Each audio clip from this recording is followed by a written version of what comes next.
2020년 9월 19일 찬송 86장, 통합 86장, 내가 늘 의지하는 예수. 말씀 예레미야 33장 14절로 26절 말씀. 제목 메시아를 통해 성취되는 하나님의 언약. 하나님은 이스라엘의 회복을 말씀하시면서 다윗에게서 한 의로운 가지가 나오게 할 것이며 하나님의 의를 이루실 것이라 하셨습니다. 하나님께서 이루실 의는 만왕의 왕이시며 모든 사람들의 죄를 대신하는 희생 제물인 동시에 하나님과 백성들을 이어주는 대제사장 되시는 하나님의 독생자 예수님에 대한 예언입니다. 하나님의 의를 연약한 사람이 이룰 수 있을까요? 19절에서 21절에 백성들이 하나님과 약속한 시간에 하나님과의 약속을 지키지 못한다면 하나님께서도 백성들과 하셨던 언약도 파기된다 말씀하십니다. 이 말씀을 깊이 새겨야 합니다.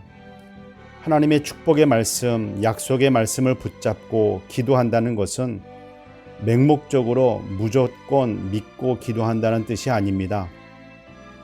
하나님과의 약속을 지키지 않고 약속을 붙잡고 하는 기도는 이루어지지 않습니다. 왜냐하면 그 약속은 이미 파기되었기 때문입니다. 하나님의 약속을 붙잡고 기도한다는 것은 그 약속의 말씀을 붙잡고 산다는 뜻입니다. 사람의 연약함 때문에 하나님의 뜻이 좌절되지는 않습니다.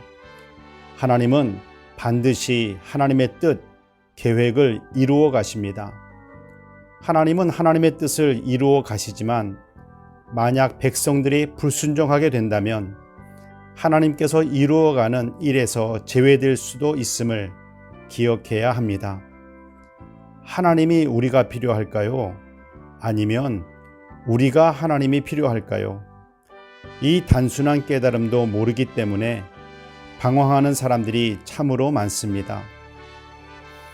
우리의 연약함을 잘 아시는 하나님께서는 다윗의 자손 아브라함과 이삭과 야곱의 자손을 버리지 않겠다 하십니다. 연약하고 부족해도 또 쓰러진다 할지라도 하나님께 붙어있는 사람은 하나님의 긍휼하심의 은혜 속에서 살게 됩니다. 기도하겠습니다.